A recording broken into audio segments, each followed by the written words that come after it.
जनसचेतनता नुआपड़ा जिले में बुलिब दुईटी सुभद्रा रथ जिलापाल कले शुभारंभ।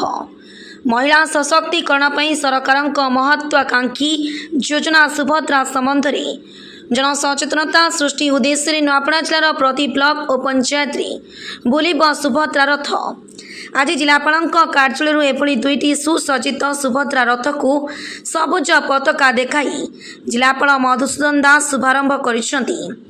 प्रशासन वरिष्ठ अधिकारी एवं शताधिक महिला और शिशु विकास विभाग अधिकारी कर्मचारी एवं स्वयं सहायक महिला मान उपस्थिति एक वर्णाढ्य उत्सव सुभद्रा रथ यात्रा आरंभ करिछि। सुभद्रा योजना एक निरंतर प्रक्रिया हिसाब से काम करिब। एथिरे जिलार समस्त योग्य हिताधिकारी सामिल हेबे। समस्त सहयोग में सुभद्रा योजनार 100% सफलता हासिल करिब बोली जिलापाल कहिसेंती।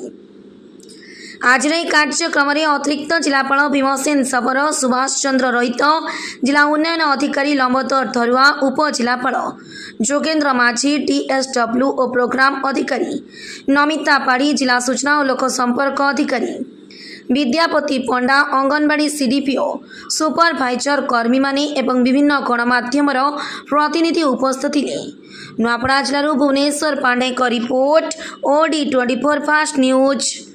एवं षाठिए वर्षर कम बयसर महिला उपकृत सहित प्रत्येक ग्राम पंचायत और सहरांचल सर्वाधिक परिमाण डिजिटाल कारबार करुवा 100 जन हिताधिकारी को अतिरिक्त 500 टंका प्रोत्साहन राशि प्रदान कर।